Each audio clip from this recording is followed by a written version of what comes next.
जैसे शादी के बाद सोसाइटी कैसे देखती है हस्बैंड वाइफ को, एक कपल, दो लोगों को एक एक देखती है, एक कपल, एक जोड़ा ऐसे देखती है।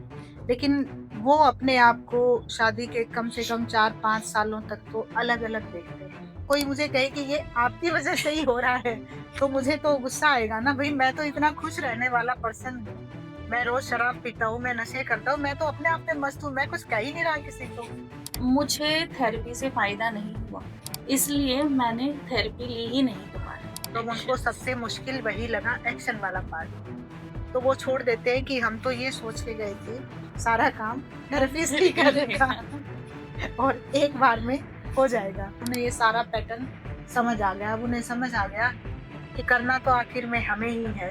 तो अब 3-4 फैक्टर जुड़ गए, तो हम यहाँ क्यों आए? बार-बार इतनी फीस क्यों दें? फिर इनकी हेल्प क्यों लें जब हमें पता ही है कि हमें ही करना है। तो वो क्या करते हैं, प्रॉब्लम को आइडेंटिफाई किया और बाकी के 3 पार्ट को पूरा इग्नोर कर दिया। विकास सर, आपको क्या लगता है प्री मैरिज काउंसलिंग का कितना पॉजिटिव रोल है? प्री मैरिज काउंसलिंग का मैम बहुत पॉजिटिव रोल है इसमें। इस प्री मैरिज काउंसलिंग से एक तो कंपेटेबिलिटी, जैसे मैम ने बताया, उसके जम्पशन की जा सकती है, अभी एक दूसरे के कंपेटेबल नहीं रहेंगे। दूसरा ये है कि प्री मैरिज काउंसलिंग में हमारी डिसीजन मेकिंग स्टाइल क्या है, हमारे एडजस्टमेंट स्टाइल किस तरह के हैं, इंडिविजुअल्स के इमोशन रेगुलेशन किस तरह से है, तो ये सभी चीज़ों का एनालिसिस किया जाता है। तो उनके एनालिसिस के बाद उनको समझाया जाता है भाई ये इंडिविजुअल की ये चीज़ें पॉजिटिव हैं, कुछ चीज़ें इस तरह से नेगेटिव भी हैं। ये आपके ऊपर डिपेंड करता है कि आप किस तरह से प्रोसेस करेंगे।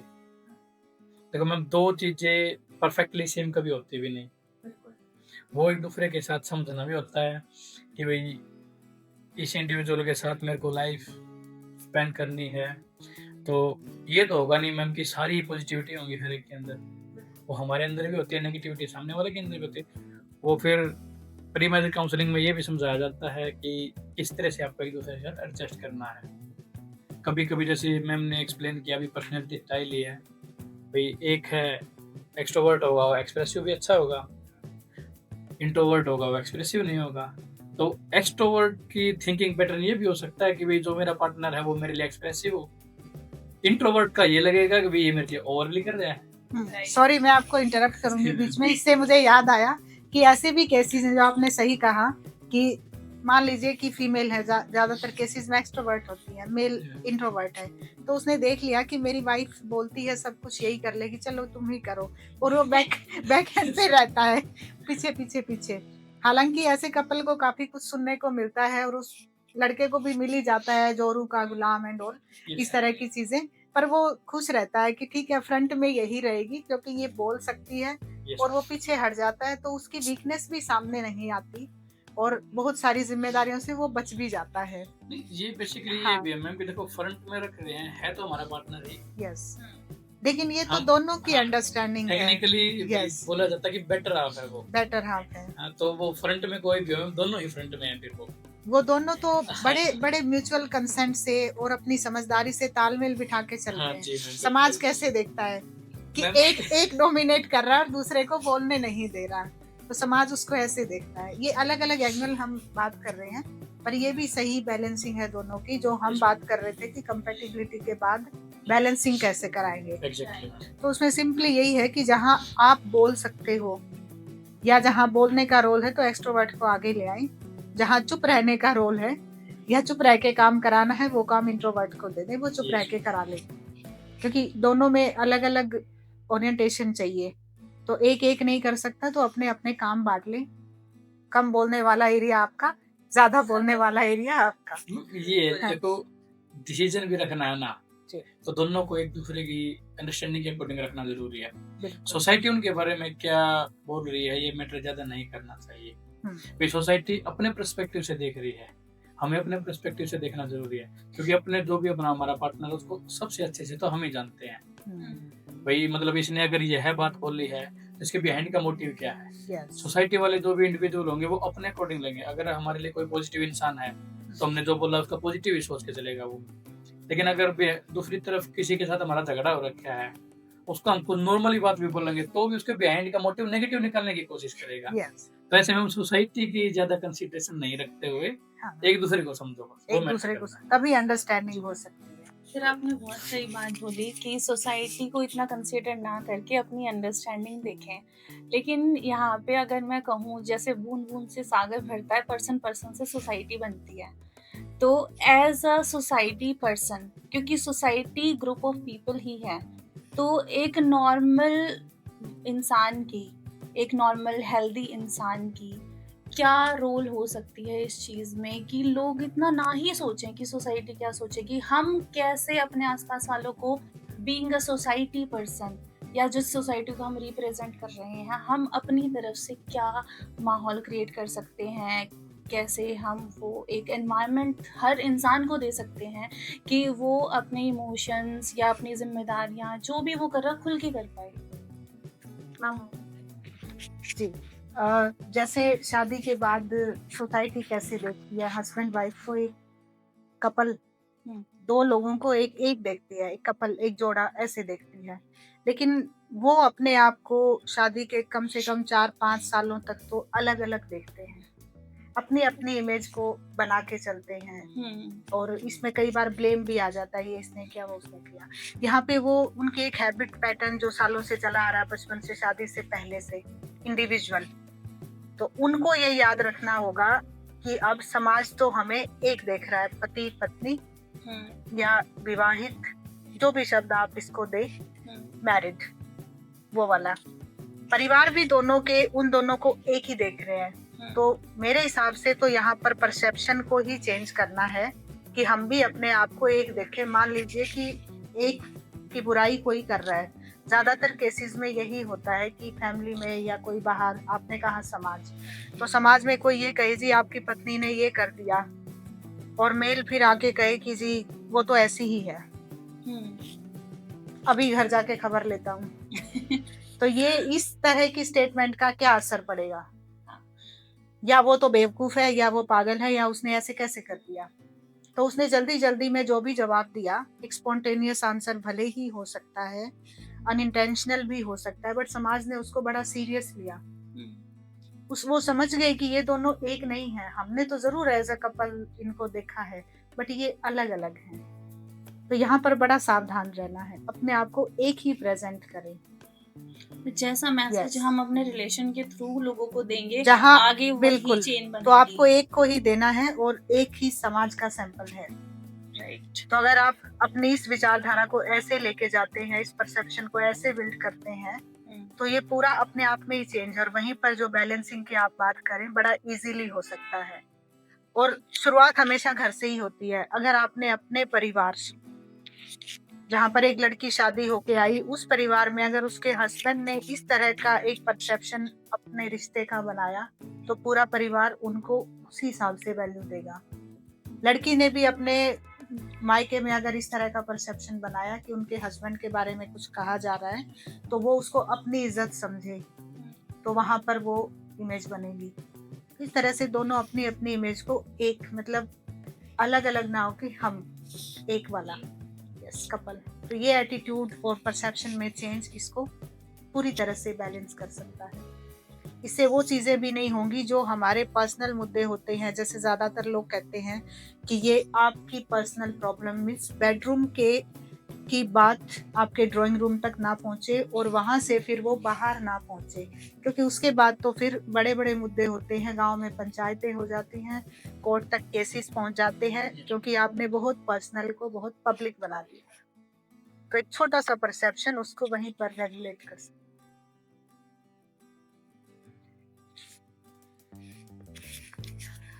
जैसे हमने बात की शादी पे, मेंटल इलनेस पे, डिसेबिलिटीज पे, तो मैम एक out of the box question है, शादी से रिलेटेड नहीं है, लेकिन जो मेरे दिमाग में आता है कि हम हमेशा बात करते हैं कि हमारा एनवायरनमेंट, हम जहाँ रहते हैं, वो सोसाइटी इतनी फ्लेक्सिबल हो कि किसी भी डिसेबल इंसान को इतना कंफर्टेबल फील करा सके कि उसे यही नहीं लगे कि ये मेरे लिए स्पेशली किया गया है।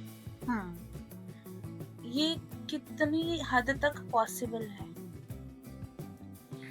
आप डिसेबिलिटी के केस में पूछ जी, रहे हैं। डिसेबिलिटी। यहाँ पर सिंपैथी ना होके एम्पैथी होनी चाहिए, और एम्पैथी ये कहती है कि आप किसी को अपने ऊपर इमोशनली डिपेंड मत बनाओ, इमोशनली कनेक्ट करो, आप उसके पेन को समझो, और पेन को समझ के, क्योंकि डिसेबिलिटी कोई ड्यूरेशन इसका नहीं होता, ये थ्रू आउट लाइफ ही होती है।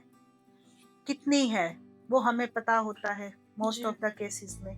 तो हमें यहाँ पर एक दूरदृष्टि देखना चाहिए इसको, कि ये कहाँ तक जाएगा। हमारी एक बार की सिंपैथी उसको वीक कर सकती है और इमोशनली हमारे ऊपर उसे डिपेंड कर सकती है। तो ऐसे में एक पर्सन जो पहले से एक डिसेबिलिटी के साथ जी रहा था, अब वो इमोशनल डिसेबिलिटी के साथ भी जिएगा। राइट। और किसी भी पर्सनालिटी की जो स्ट्रेंथ होती है उसका माइंड सेट होता है। अगर हम ये इमोशनल डिपेंडेंसी अपने ऊपर उसकी बनाते हैं तो वो स्ट्रेंथ नहीं आएगी उसमें।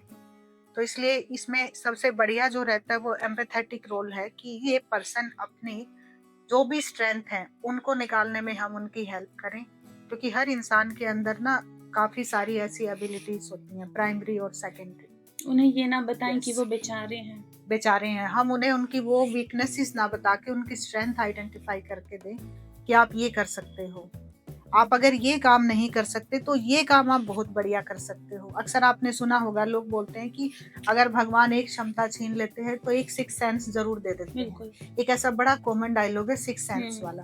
तो ऐसे में उनकी एक जनरल एबिलिटी के अलावा एक specific ability most of the cases में देखी गई है, और यही वो स्ट्रेंथ है जो उनको जीवन भर चलाती है। तो हम लोगों को भी एम्पैथेटिकली उसी स्ट्रेंथ को बढ़ाना चाहिए, मेडिकल ट्रीटमेंट से भी उनको कनेक्ट करना चाहिए, गवर्नमेंट की पॉलिसीज से भी कनेक्ट करना चाहिए, जो बेनिफिट्स उनको मिल सकते हैं। तो ये जो उनकी हेल्प होगी ये लाइफ टाइम के लिए होगी, और वास्तव में यही वो चीज होगी जो हमारी साइड से एक कंट्रीब्यूशन उनके लिए, जो इस गैप को फिल इस गैप को फिल करेगा, जो उनको स्ट्रेंथन करेगा। इसीलिए मतलब डिसेबिलिटी ना बोल के इसको भी डिफरेंटली एबल बोला जाता है। डिफरेंटली एबल बोला, एग्जैक्टली, डिफरेंटली एबल बोला जाता है, फील ना हो। और सिंपैथी अगर हम करते हैं तो उनको बहुत ज्यादा फील होता है। ये सिंपैथी से बोल यस, क्योंकि उनके इमोशंस को हम एग्रावेट कर रहे हैं, भले ही वो हमसे ना कहें, सप्रेस करें, वो हमें उनके बिहेवियर में दिखते भी हैं। एग्जैक्टली। हाँ, बहुत सारे गट हेल्थ इश्यूज उनको आते हैं, कॉन्स्टिपेशन है, डायरिया है, ये वो चीजें हैं जहाँ वो, जब लोग यहाँ काउंसलिंग में हमें तो आके बताते हैं ना, कि जब लोग हमें कहते हैं कि बेचारा ये नहीं कर सकता, हाँ। लेकिन मन से वो बहुत स्ट्रॉन्ग था कि भले ही मेरे इस एक पर्टिकुलर लिम्ब में या इस पार्ट में डिसेबिलिटी है, पर मेरा ये बहुत स्ट्रॉन्ग है, मेरी विल पावर बहुत स्ट्रॉन्ग, आई कैन डू। तो वहां पर सामने वाला कह दे बेचारा, तो उसको बेचारा वर्ड जो है वो नहीं चाहिए। तो वो दुनिया को ऐसे नहीं अपने आप को दुनिया में प्रेजेंट करना चाहता कि मैं बेचारा हूँ। तो सिंपैथी उसको कमजोर कर सकती है।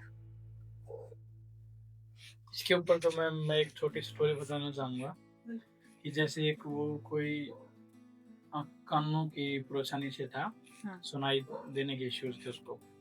तो एक पोल के ऊपर जैसे चढ़ने को लेकर के कोई खेल चल रहा, कोई जो भी चढ़ने की कोशिश करता, आसपास की जो ऑडियंस थी वो बोल रही नहीं चढ़ सकते, नहीं चढ़ सकते, नहीं चढ़ सकते, तो वो डिस्करेज होकर गिर जाते।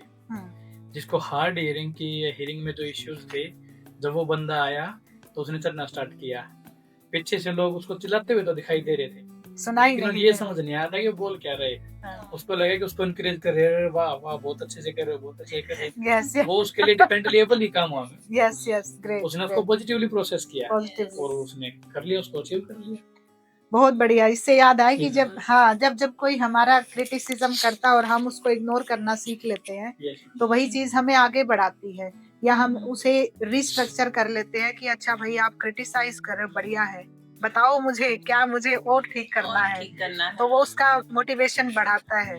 बढ़िया, बहुत बढ़िया एग्जांपल था आपका, शानदार।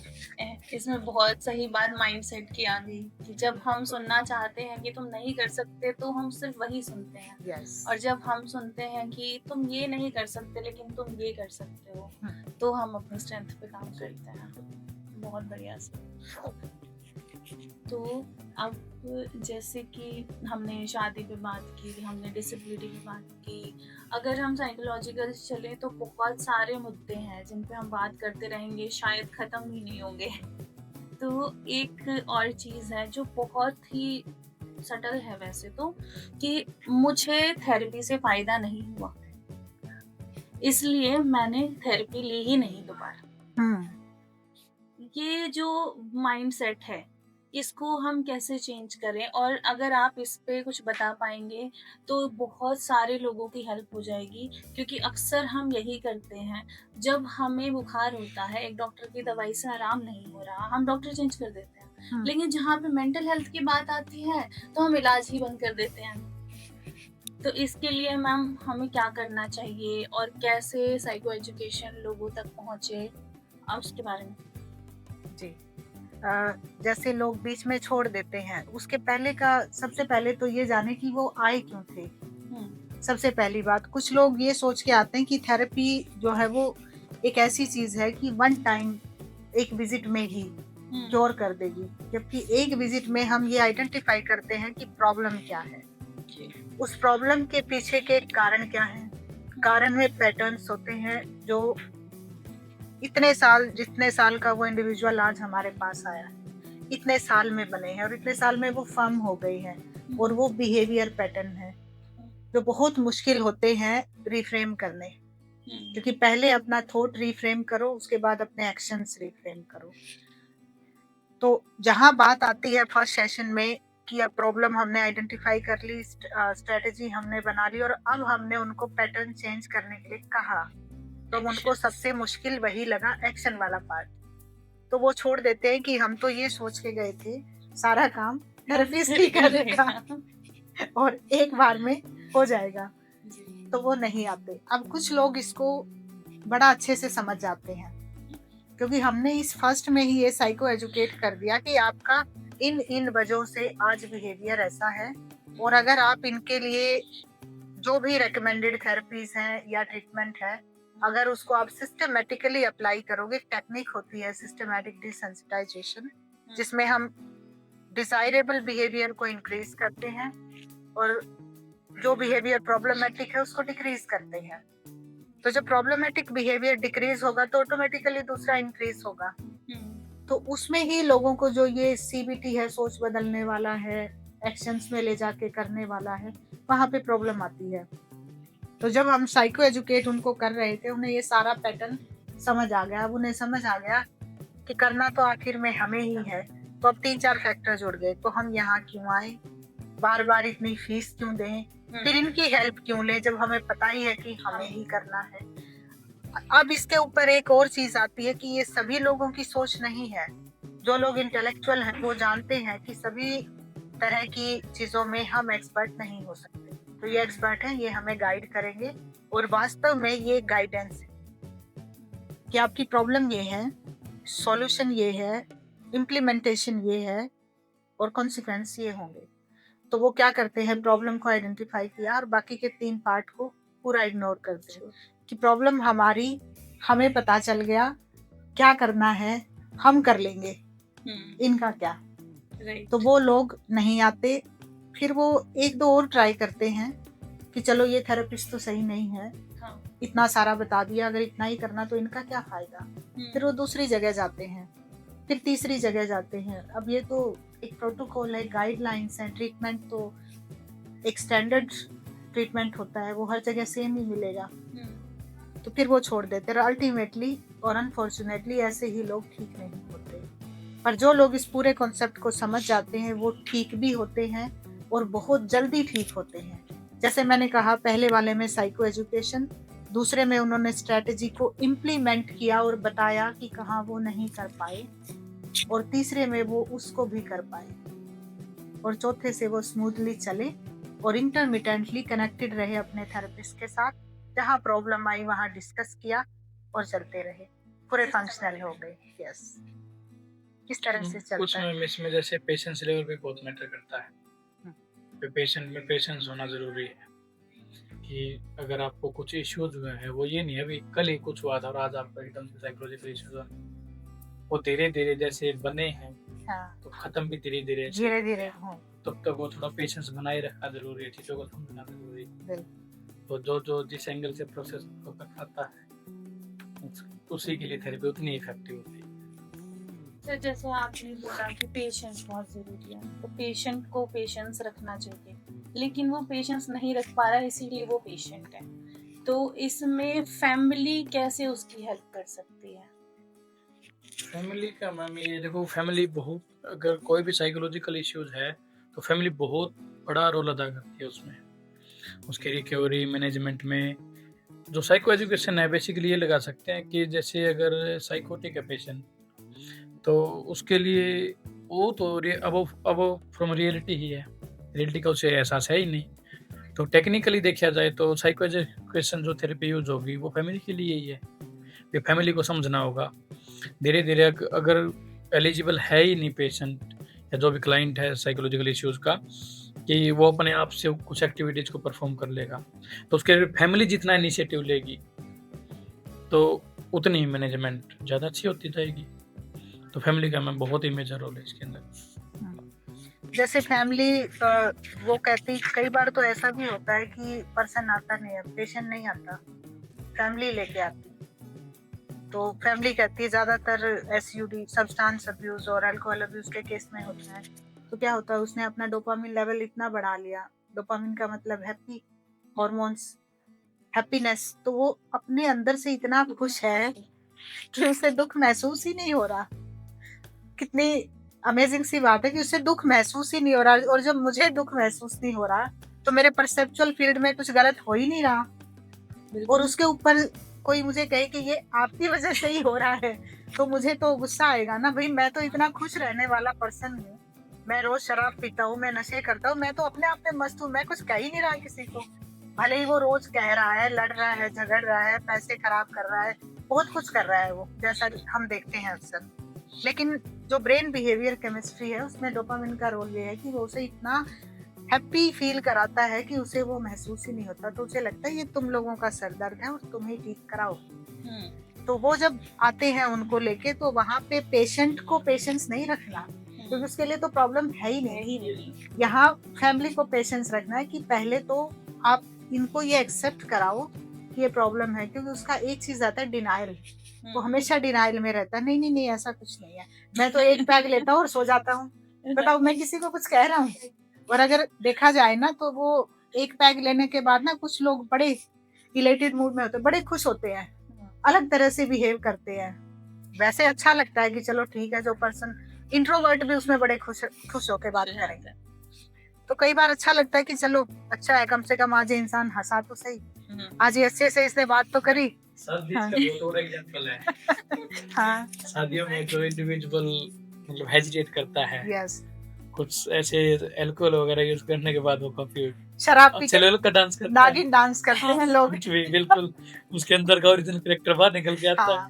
बहुत छुपा हुआ डांसर था, वो छुपा हुआ डांसर था। तो ये वाली जो चीजें हैं, ये यहाँ पर पेशेंट को पेशेंस की जरूरत ही नहीं, फैमिली को पेशेंस की जरूरत है। साइको एजुकेशन के बाद उन्हें पता चलता है कि जो ये रोज चिल्ला चिल्ला के बोलता था, आज डॉक्टर भी यही बोल रहा है कि ये प्रॉब्लम इसकी नहीं है, आपकी है। क्योंकि आप समझ पा रहे हो, इसका बढ़ा हुआ डोपामिन इसको समझने नहीं दे रहा है कि ये दुखी होने वाली स्थिति है। इसने अपनी दवाई पहले ही शुरू कर रखी है खुश होने वाली। हाँ, खुश है। सेम सिजोफ्रेनिया में है, बढ़ा हुआ डोपामिन लेवल उसको रियलिटी से दूर ले जाता है। उसे पता ही नहीं है। अभी आपने रोड साइड घूमते हुए देखा, उन्हें पता ही नहीं है कोई उसके बारे में कुछ कहे, 4 लोग कहें या 20 लोग कहें या 2 लोग कहें या ना कहें, उसे कोई फर्क नहीं पड़ता। कुछ खाया पिया है या नहीं पिया, कुछ नहीं, उसे कोई फर्क नहीं पड़ता, अवे फ्रॉम रियलिटी है। तो वहां पे क्योंकि उसके अंदर की जो खुशी है वो बढ़ी हुई है। तो ऐसे केसेस में जो पेशेंस वाला आपका सवाल था, परिवार को ही रखना। और थेरेपिस्ट का रोल है जो फैमिली थेरेपी, जिसको हम कहते हैं फैमिली सपोर्ट, फैमिली थेरेपी, जहाँ पर हम परिवार को ही साइको एजुकेट करते हैं और ज्यादातर काम उन्हीं से करवाते हैं कि पहले आप ये करिए, उसके बाद ये एक्सेप्ट कर पाएंगे कि ये प्रॉब्लम है। इस तरह से आगे थोड़ा सिस्टमैटिक एनवायरनमेंट हेल्प करेगा, तभी इम्प्रूवमेंट है। जी मैम, अब मेंटल हेल्थ इतना बड़ा टैबू नहीं रहा, स्पेशली कोविड के बाद ज़्यादातर लोग अवेयर हैं मेंटल हेल्थ के बारे में, मेंटल हेल्थ प्रॉब्लम्स के बारे में। अब इसमें लेकिन एक इन्फ्लुएंस है हमारी मूवीज का, सीरीज का, हमारा जो हम्म, सोशल मीडिया है उसका भी।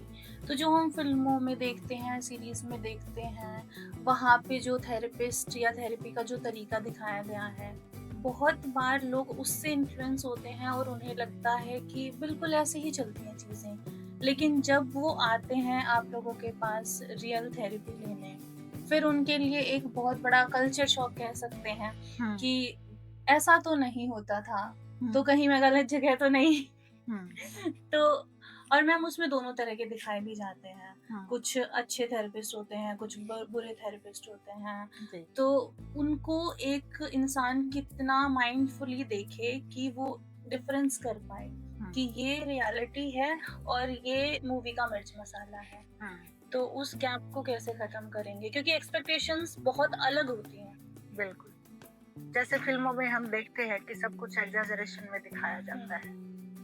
दूसरा, फिल्में जब स्क्रिप्ट लिखी जाती है तो ज़रूरी नहीं है कि वहाँ पर कोई भी मेडिकल पर्सन बैठा हो जिसने वो स्क्रिप्ट लिखी हो। सबसे बड़ा जो इसमें फैक्ट है वो ये वाला है।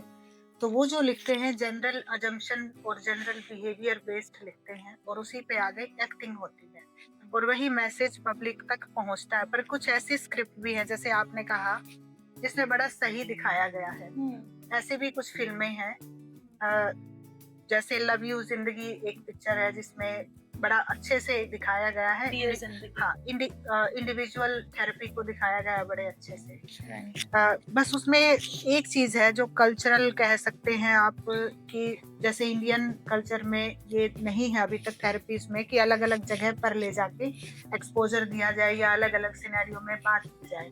हमारी जो इंडियन सेटिंग है वो इसी तरह की है। एक क्लिनिक में बैठ के हम डिस्कस करेंगे कॉन्फिडेंशियलिटी मेंटेन करते हुए, क्योंकि हम एक ही पर्सन की प्रॉब्लम सोल्व नहीं करते, दिन में कम से कम 5-6 लोगों की करते हैं एक दिन में, और वो भी डिटेल डिस्कशन के साथ। तो फिल्म में और इसके बीच में एक ये गैप जरूर है रियलिटी का। उस फिल्म की जिसकी मैं बात कर रही हूँ वहाँ भी एक गैप है। और वैसे जहाँ एग्जैजरेशन में दिखाया गया है वहाँ कई चीजों में है। इसका एक एग्जाम्पल मुझे याद आ गया, जैसे स्प्लिट पर्सनैलिटी है, एक स्प्लिट है और एक दूसरा है डिसोसिएटिव आइडेंटिटी डिसऑर्डर। तो यहाँ बड़ा दिखाया जाता है मल्टीपल पर्सनालिटी है, इसको बहुत ज्यादा हाईलाइट किया गया है, जबकि ये एक बहुत सीरियस कॉन्सेप्ट है। इसको इस तरह से नहीं प्रेजेंट किया जाना चाहिए। ये बहुत ज्यादा टेक्निकल है, बहुत साइंटिफिक है और बहुत केयर के साथ इन केसेस को हैंडल किया जाता है और रेयर केसेस भी। तो फिल्मों से एक माइंडसेट ना बनाए, जो मेडिकल गाइडलाइंस हैं उनको फॉलो करें। और जब आप किसी काउंसलर या थेरेपिस्ट से मिलें तो एक प्रेजुडिस के आधार पर ना मिलें, प्रेजुडिस से फ्री होके मिलें कि हम फिल्म देखने नहीं जा रहे, रियल लाइफ में एक डॉक्टर के पास जा रहे हैं, एक थेरेपिस्ट के पास जा रहे हैं। और जब हम अपने मन की बात शेयर करेंगे उसके आधार पर मेडिकल गाइडलाइंस और प्रोटोकॉल के साथ वो हमें बताएंगे।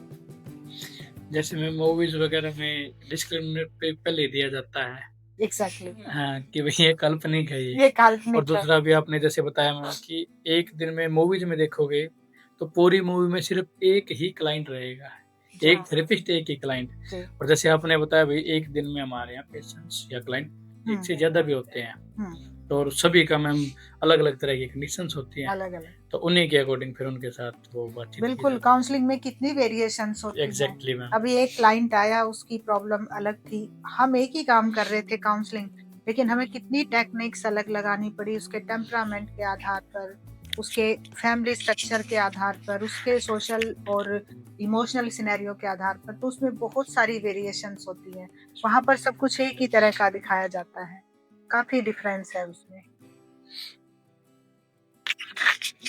ना बहुत इंसाइटफुल सेशन था ये, या मैं कहूँ डिस्कशन था। सर आपने बहुत, आपकी स्टोरी बहुत अच्छी थी। अक्सर हमें चीजें बताई हुई इंफॉर्मेशन याद नहीं रहती, लेकिन स्टोरीज याद रहती हैं। इसीलिए हमें बहुत ज्यादा स्कूल में स्टोरीज से बच्चों को सिखाया जाता है, क्योंकि स्टोरीज से हम उस मैसेज को याद रख पाते हैं। तो thank you ma'am, thank you sir.